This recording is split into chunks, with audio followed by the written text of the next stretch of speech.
Welcome to the Bloom Effect. We are so happy to have Miss Elle Kayson here, and I am just beyond overwhelmed because this lady, she knows I love her so much and I love all you that she back. does. Oh, thank you. Thank Thank you. you. So, the Bloom Effect is a space where all things Black books, Black stories, and the people who bring them to life all coexist. Today, we are joined by the legendary author, co-owner of LKG Publications, Miss Elle Kayson.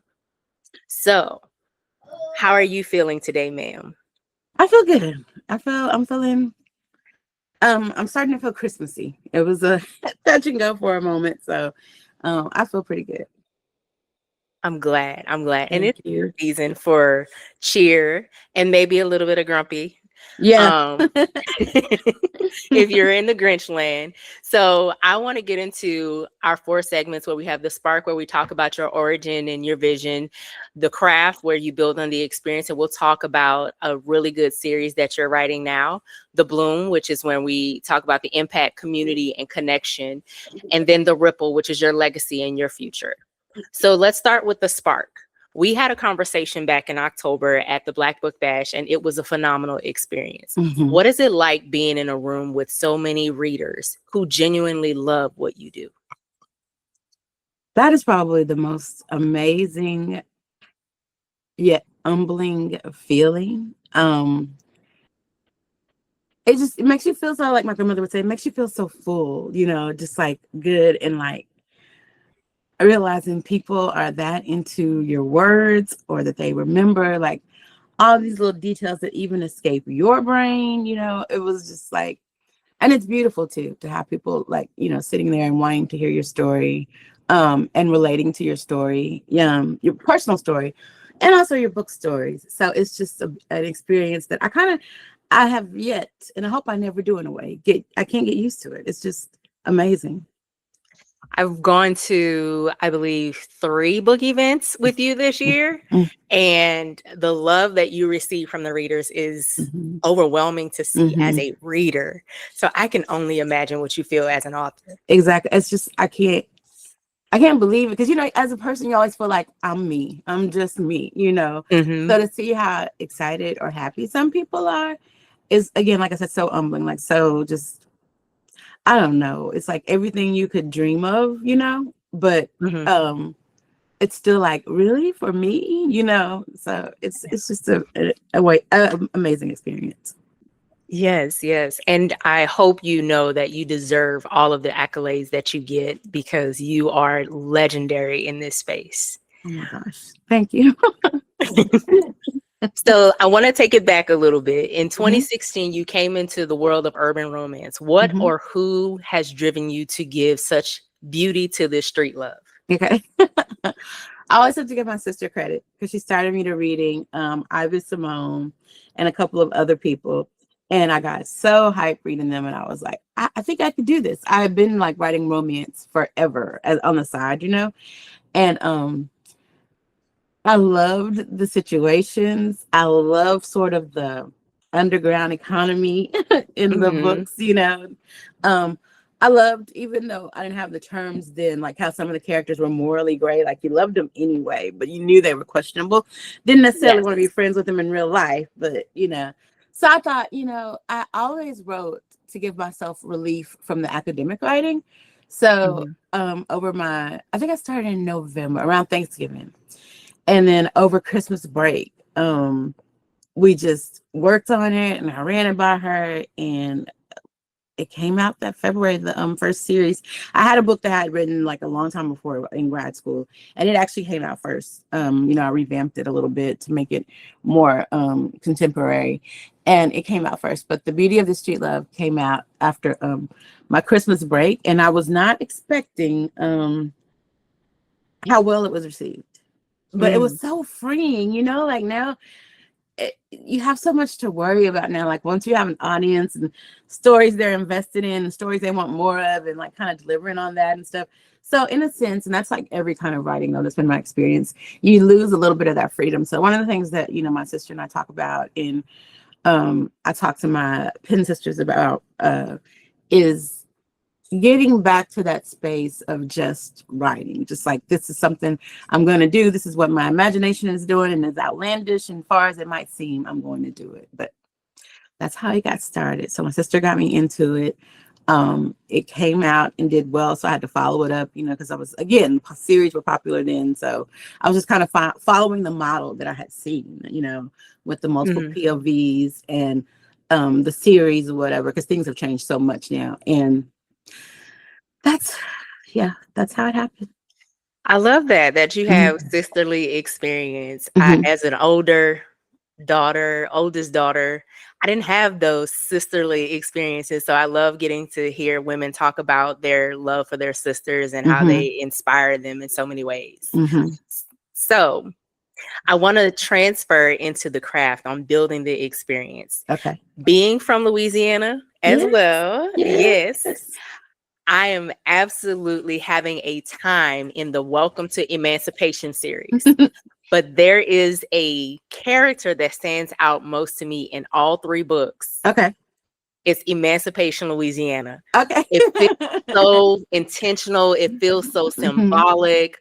What inspired the creation of this town? Because I wrote initially about, I went to grad school in Houston. I went to school, undergrad and grad school in Houston. And so I wrote about Houston, and then I lived in San Antonio. I taught in San Antonio for 15 years. And so I would write about South Texas, San Antonio. Sometimes clearly San Antonio, sometimes this vague reference to something probably between San Antonio and Houston in my head, but I didn't identify, unless I talked about a restaurant or whatever. And so once I, got sick and had to move back home, and also like near the end of my stay in San Antonio, I was in the house so much, and like not out and still on top of the city as like I may have been at one point.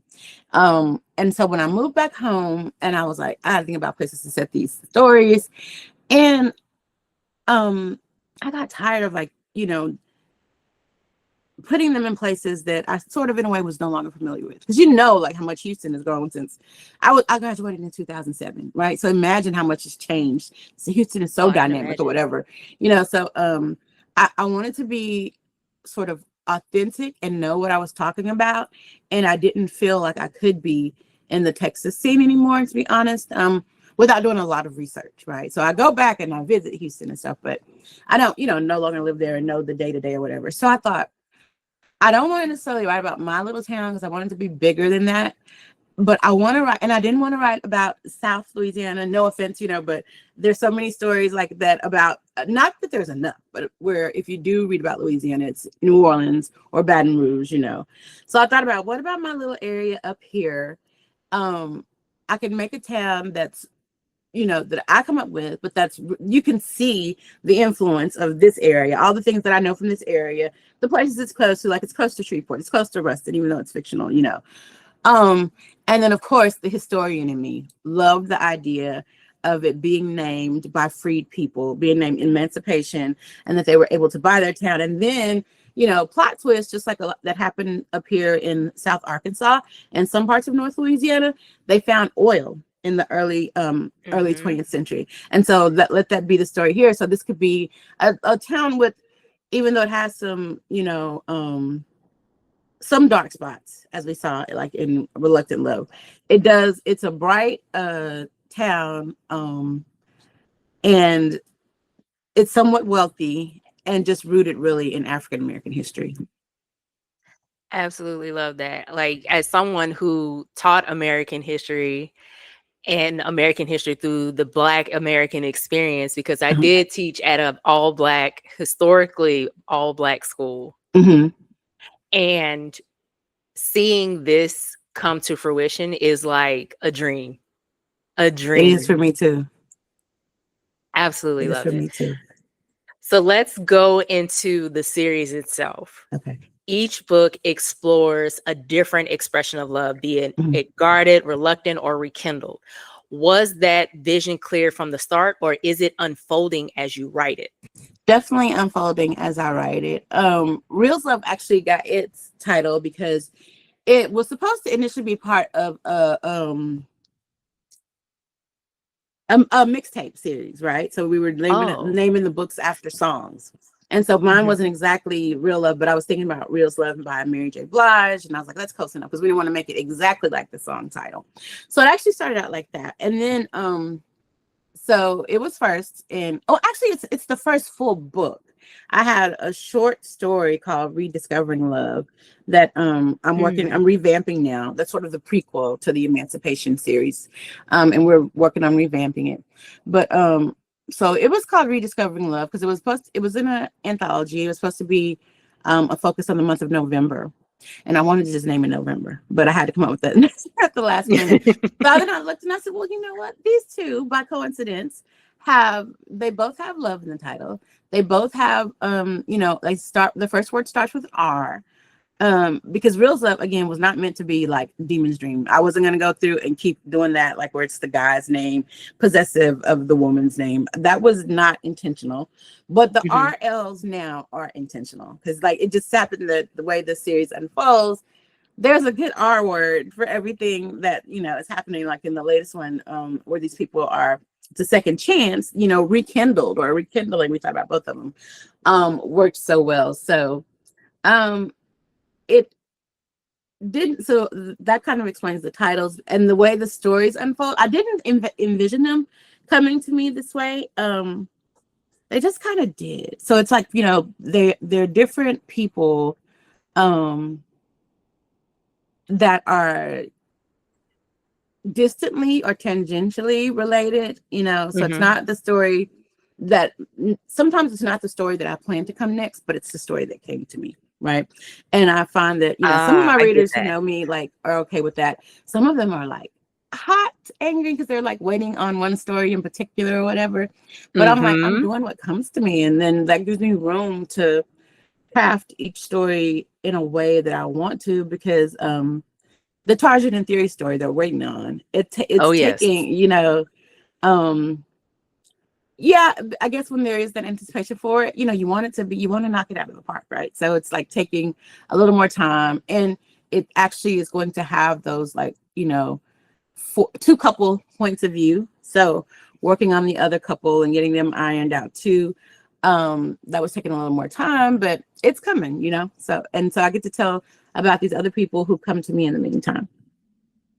Absolutely love the dynamics. As someone who has read all 3 books in the Welcome to Emancipation series, I like the flow of it Thank because it you. seems like there is something brewing in the background that you're Mm-hmm. waiting to see, and it's like you're world building emancipation into something bigger. That's what I want to do. Yes, exactly. Exactly.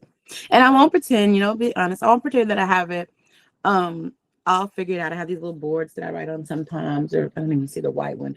I'm not as sophisticated as like those police stations with all the strings everywhere, but I do write things on boards and like make sure, this is connected to this. And what do I want the story behind these stories to be, to sort of bring them together even more than just like a family tree or whatever.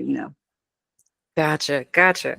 So let's tap into Real and Everly. Mm-hmm. So Everly is a woman who controls every emotional variable in her life Mm-hmm. to the point that she drives real crazy, even across state lines. What inspired her guarded nature? Okay. Everly, I think why I responded so like I don't understand why people are bothered by her. She really is just being transparent. She's reflective of me in a lot of ways. Like what I was trying to get across. And I think I love that prologue, but I think the prologue like made it too simple for people to think, oh, she had this one bad experience and she became super guarded. It was not that. It was supposed to be more of a commentary on what it's like to be a larger woman, in this world, in not, I mean, across a number of cultures, of always, being hidden or being talked about, or the negativity that you get every day, like the things that people don't even recognize. Like I want to point out to people, like when you're making your villains, a lot of times they're described as fat, that's how they're a bad person, and all the moral judgment of larger people. And my sister and I were just talking about, people will tell you they're concerned about you being larger because of your health, but there's so much judgment if you they think you take what they consider the easy way out, like a surgery or, Mhm. medicines or whatever. And those things are not easy, by the way. But also they want you to, because you are a larger person, they want to see you struggle. They want you to have a hard time. And it's all those kinds of feelings, all those, that sort of casual negativity. And, we know the term microaggressions that you face every day that will have you with your walls up or whatever. And I will be honest to say, as an author, maybe I didn't communicate the best way I could.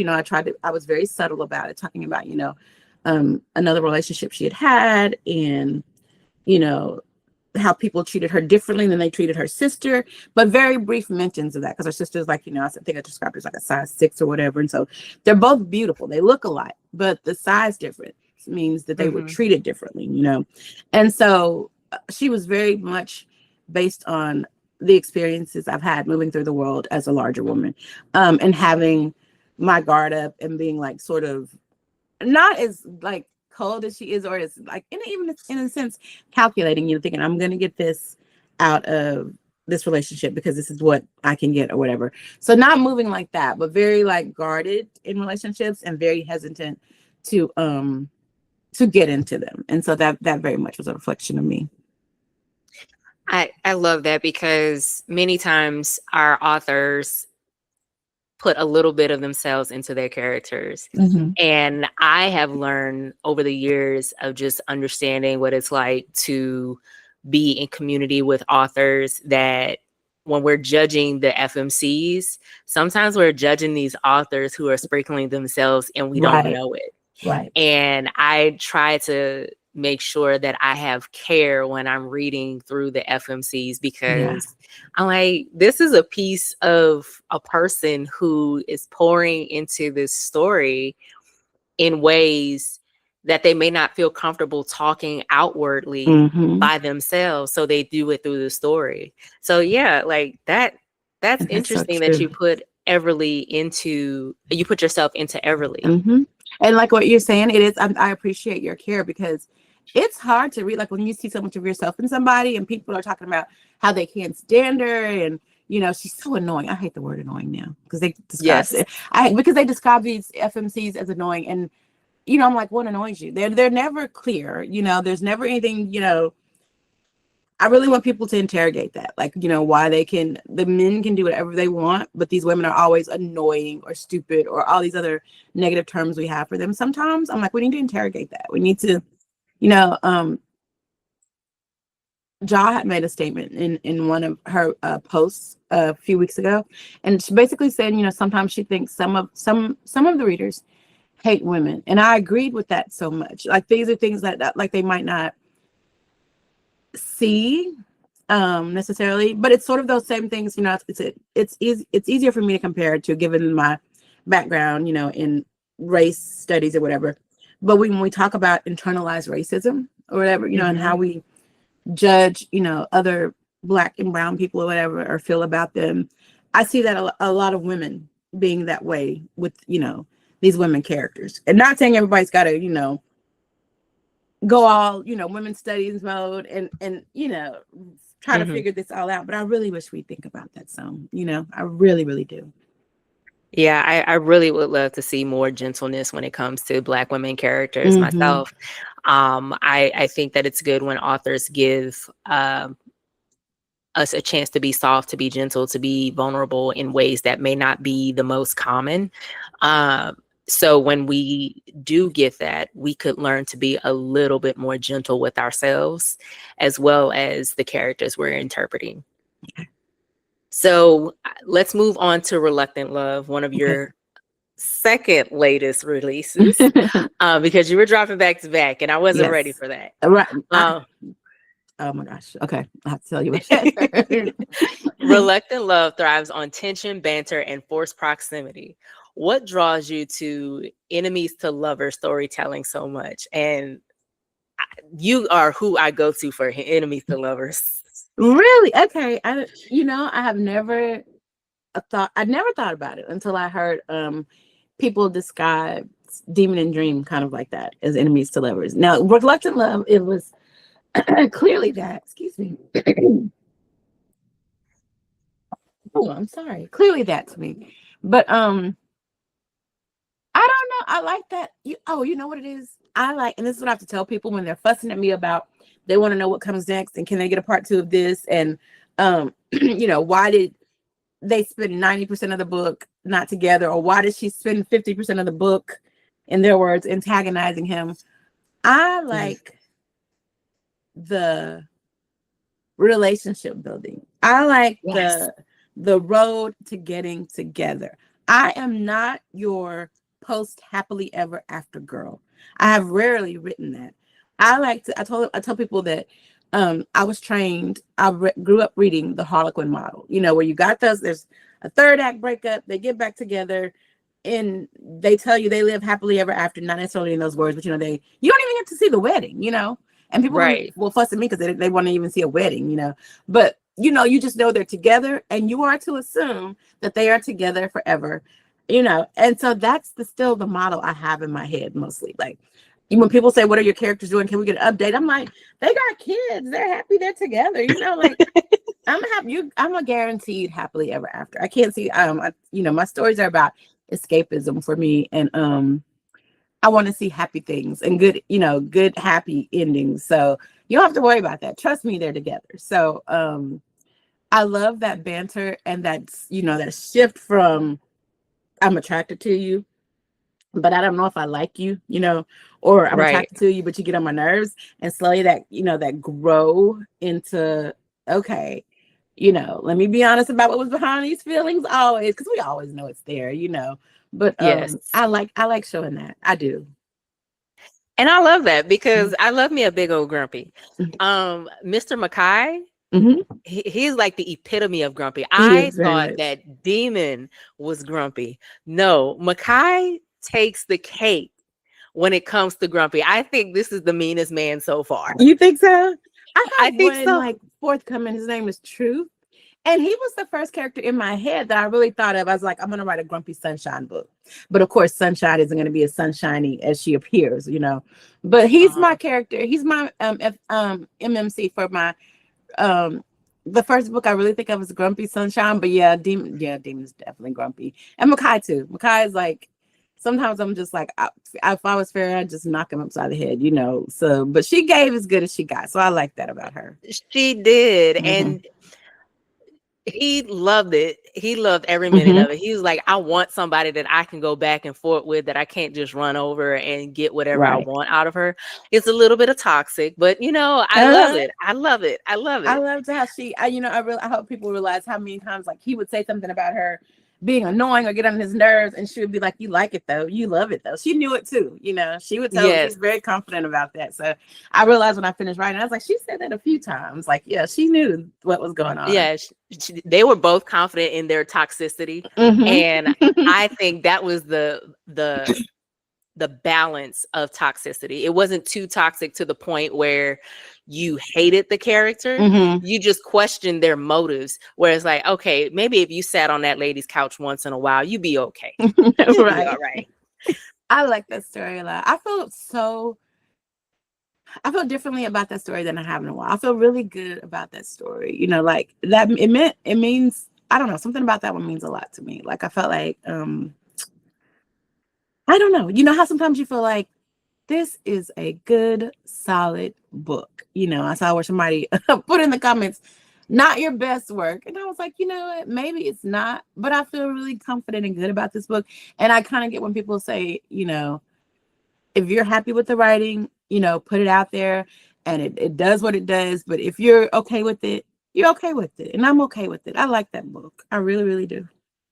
I enjoyed it because it gave me true Elle Kayson. Like all of your books do, they give me a little bit of who you are through each story. But I felt like it was my second introduction to Elle Kayson. Mm-hmm. Like it gave that layer of who you truly are in your writing and your style.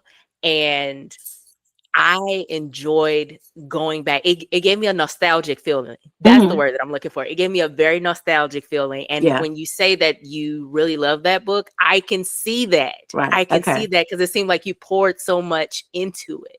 And And it's the research the research behind forensic science. Yes. Oh my God. Yes. I was reading, Yes. I was like, oh my God, what are you doing? You know, because my bachelor's degree is in psychology, but that was so long ago. And it wasn't that kind of psychology. I was mostly focusing on early childhood or whatever. So I was Mhm. reading and I was like, I hope I'm not making this too like jargony or whatever. But I wanted to show a little bit of what she was studying or what or whatever. And I was about to say, it's so funny. I mean, it makes me feel good that you noticed that. I'm like, okay, she's really, really reading me because when you say it's nostalgic, you know, that story, I started writing it like 6 or 7 years ago and I got stuck. And we were Mhm. going to put it up in my Patreon as a scrap series and ask, you know, the readers what they thought about it. Should I go with it? So when I opened it to read again, and the lady who helps manage my Patreon was reading it, and I had my sister read it because I was like, why did I stop this story? It's always something little for me, like the littlest thing. And I remember that story. I hated the softball park scene. I felt like it was necessary, but I hated it. And so because I hated that scene, I could not get past it. I stopped. So really, it was one of the reasons I was able to drop back to back because you know that's not me. I'm a slow writer. It's because a lot of it was done. More than half of it was done. I went back and revamped it to set it in Emancipation to make some connections to other people there, but and added more. I had to change like the sort of action parts or whatever because Mhm. needed to change that storyline. But a lot of it was there, and I was like, oh, I can't believe it was like 51,000 words that I had thrown away just sitting on my computer. Oh And my when it's goodness! crazy how Don't you do come back to that. it. Yes, I never really, I haven't for the longest time ever actually thrown words away. Even when I have, it's always a deleted scene or I cut words out, put them in another file, because you never know what parts you're going to come back and take, or even that might find their way into another story if you can't complete the story. But so yeah, the fact that you feel nostalgic about it, it's very reminiscent of like, um, let me put it this way: it came not long after the Kinseys, so kind of more Okay. of that action vibe. Okay. Yeah. Mm-hmm. I can see that. I can Mm-hmm. see that so much. So Yeah. much. Where I think now with age, I'm moving to more of a sort of slow, more contemporary romance, really, than urban in some ways, but I always got to put my little Mhm. elements in there, Speaking of, when we get to Rekindled Love, Uh-huh.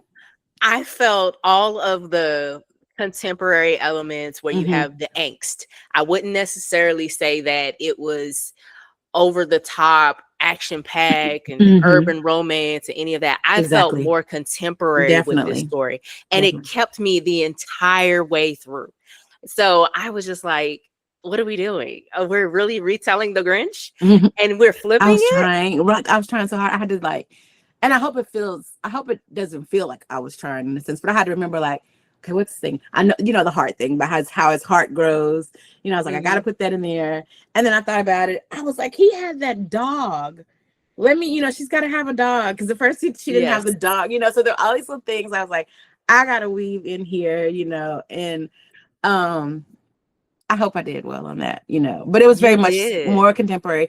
And I have to learn to make peace with that. Casey Mills told me once to just, write the books I want to write and, I'll get the audience or whatever.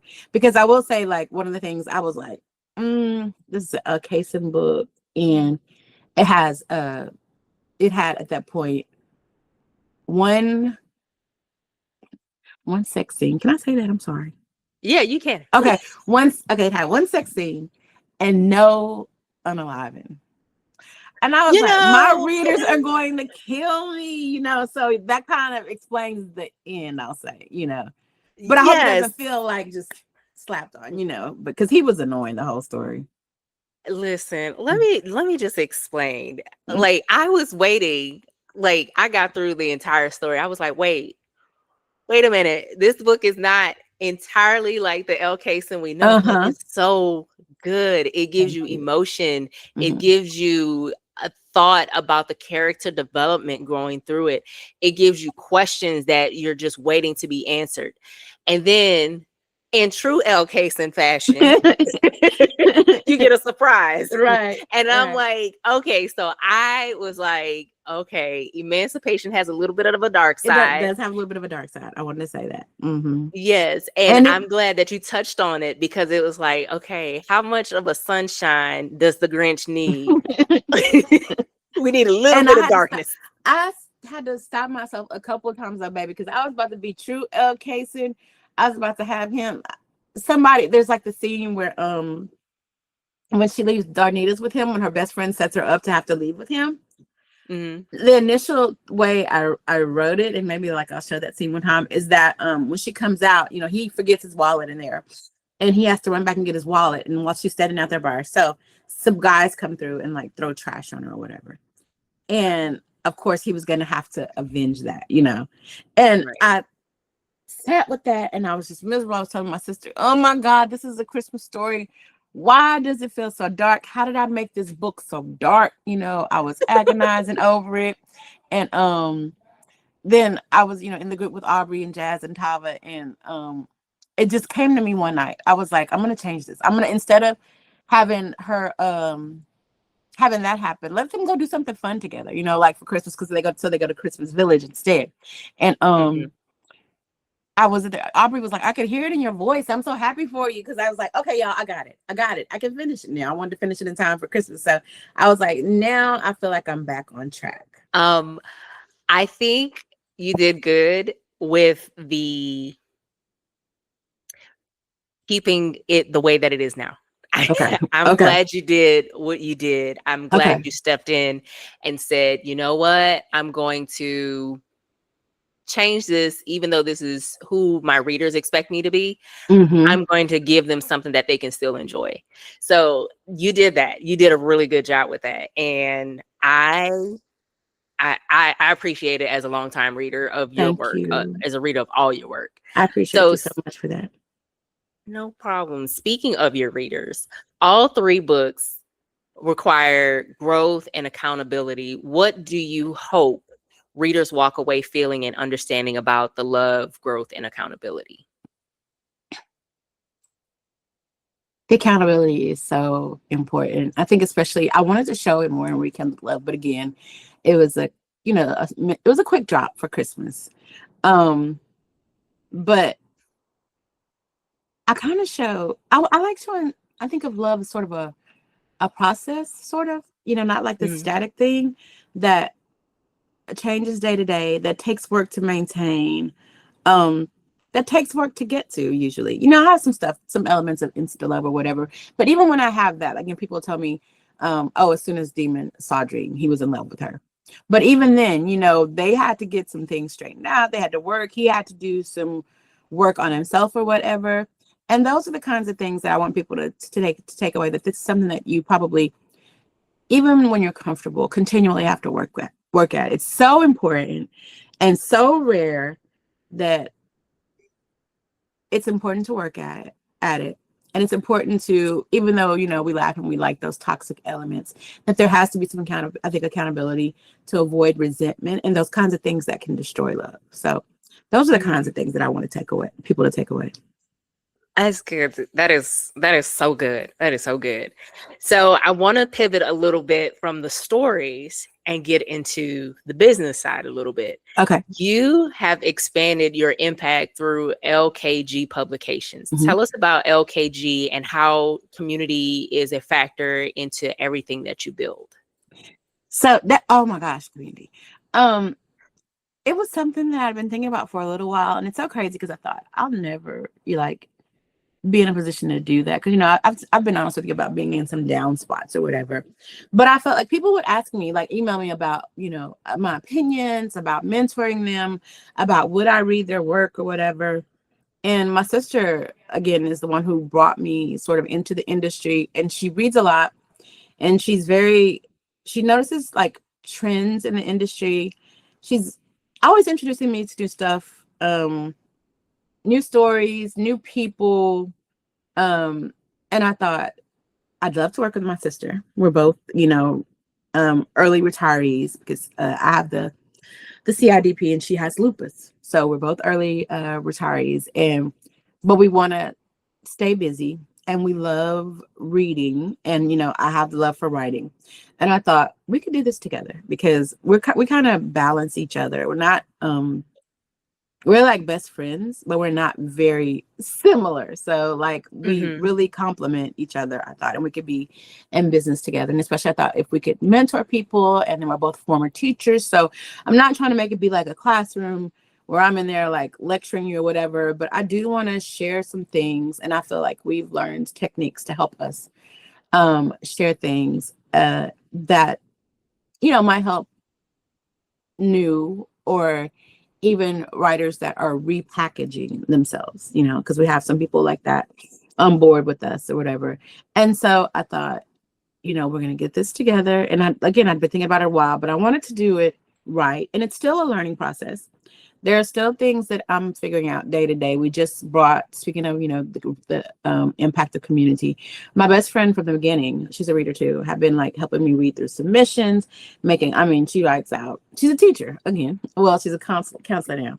So she'd write out these, like a page, whatever, about these are here's some issues, here are the great things about it. Those things you learn when you're being a teacher, that you can't just bombard people with everything that's wrong, to sort of bracket it like, here are your good positives, here are some problem areas, and let me end with some positives or whatever. So she was doing that anyway for every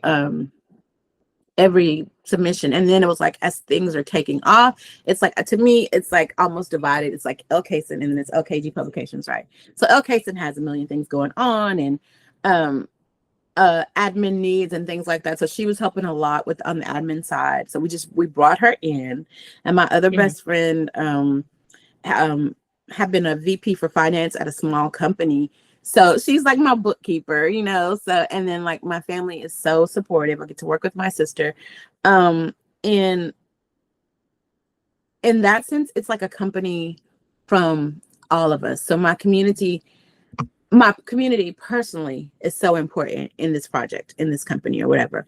And the community, I think, around us, like, of authors, of readers, like I wanted to be somebody who really listens to them.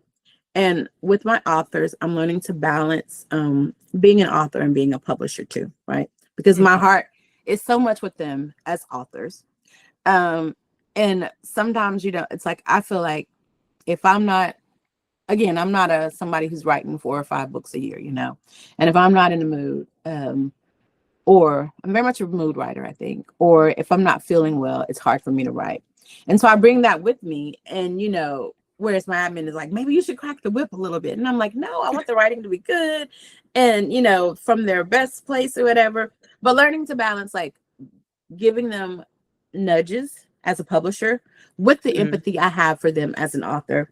That's an experience. And learning, people will tell you, but it's so true. Like, don't expand beyond the capacities of your team. Like putting a good team in place, because whereas a lot this year was more on the Elle Kayson side, where I was like, oh yeah, we got to bring in some people that I can trust, that can do some of this work, because that's when like getting that, I feel so much better like bringing her on, bringing in some business people, like to, again, part of my community to help with certain things or whatever. So yeah, we're still like, again, a learning experience, still growing. Not so much growing in terms of authors anymore. We have 9, and I'm thinking, no more than 10, because I didn't even initially, I envisioned 5 or 6. But the reason I say 10 now is because everybody's like, again, at different stages. And I tend to be more easygoing, where I'm just like, they have a lot going on. So it might be a while before they write. So we're working with other people and sort of creating like a pipeline of, thing works in different stages. So yeah, it's been exciting. I get so happy for them. Like I just, when they have release days, or Camilla has had a release day, and Cyan is having her rollout, and we're getting ready to start on LBs or whatever. And I get so excited. I like love seeing the things that Vanika comes with up with in terms of graphics, in terms of introducing the characters or whatever. And I love like living vicariously through them in the sense of feeling the excitement of their release days and the nerves and sharing that. It's good to Mhm. be able to share that experience with someone. That's so good that you Mhm. talk so passionately about the community, not only within your personal experience, but also for your authors. Mhm. And that's so good because as someone who has been in corporate America, as someone who has been in education, sometimes we forget that people are people Mhm.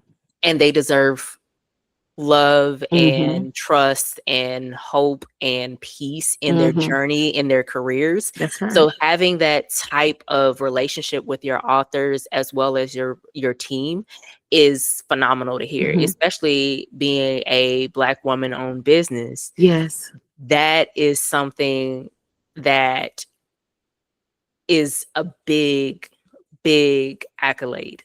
You know, And I just love, and I told them we had a meeting Thursday. My team had a meeting Thursday. I love, and I'm so blessed to be surrounded by smart Black women. You know, it's like I know somebody who can do everything. It feels like, I had like, my, our lawyers who read over everything and whatever. It's my two first cousins, and I have a cousin who's an accountant who does, helped us hook us up with someone to review everything. And then, like I said, my best friends have brought their expertise um to the company, and of course getting to work with my sister. So man, just like it's like it's just like a whole life surrounded by and about Black women, and it's amazing.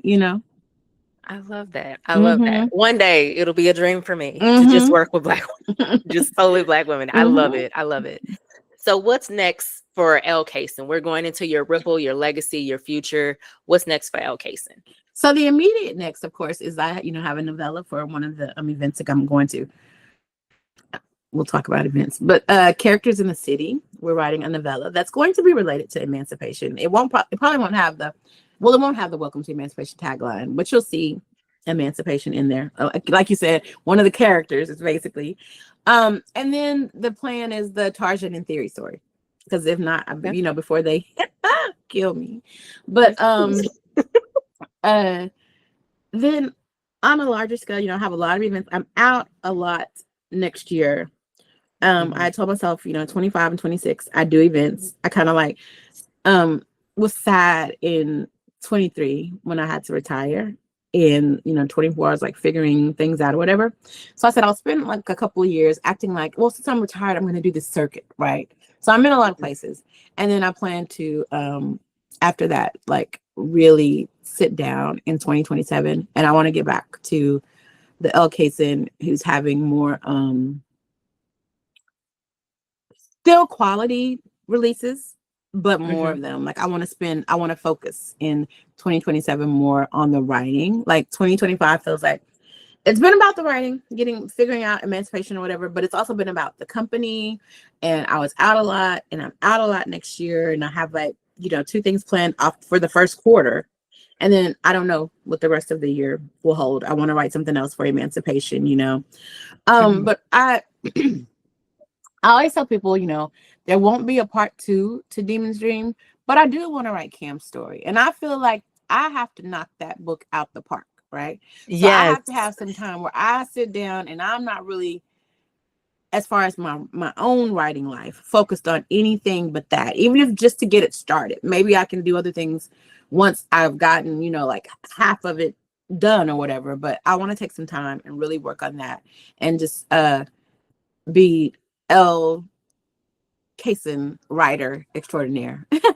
you know. I love that. I love that. Speaking it into hmm existence. hmm I absolutely love that. So, last question. hmm When you think about the ripple effect of your work, what do you hope it creates for readers, writers, and the culture?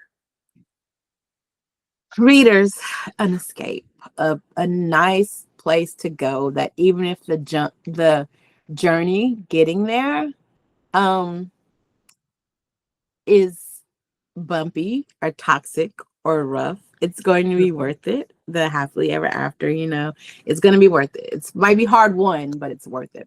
For writers, I have a writer right now who tells me she reads Demon's Dream quarterly, for skill purposes, like for learning. She uses it to learn how to do descriptions, or she uses it to, people tell me all the time that they use it for like studying the character development and things like that. So if my Mhm. writing can do that for other authors, and I do not mean that like in a way to sound conceited or whatever, but I want to put out quality work that it's very important to me because there's so much, bad talk or down talk about urban romance. Yeah. So I want to put out quality work that shows, of course, that we do that. We put out quality work. Um, and that there are lots of other people who can do it when they have the time, the model, or whatever. So I hope, that writers can take something away from my work if they're looking at it, for some of those things. That means a lot to me for, the character development, or I hope eventually for maybe world building skills. As I build Emancipation, I hope I build it, really solid in that people, can see the love and the thought and stuff into it. So, um, we all have to do our own thing. So I'm not saying like copying, but just to get ideas. I think that's important because I get ideas from, I've learned a lot from reading other people. So I hope other authors can learn from me. Um, and when I think about, I don't know how I think about legacy somewhere. Like in the end, I want to just leave a body of quality, enjoyable work. I want people to feel a way or think a thing when they hear my name, like even if they don't like the story, I want them to see that it's crafted well, it's written well, even if you don't like what's going on in it or the characters or whatever. And so that's very important to me. Love that. Love that. Great answer, by the way. Just inspiring. Inspiring. So Thank I'm going to you. go ahead and close us out. Okay. You've just experienced the Bloom effect, where we honor the authors, the readers, and the visionaries like Elle Kayson, building the future of Black literature. Carry this energy forward, share the stories, champion the voices, and be part of the legacy. Until we meet again, keep blooming boldly in your own chapter. Thank you.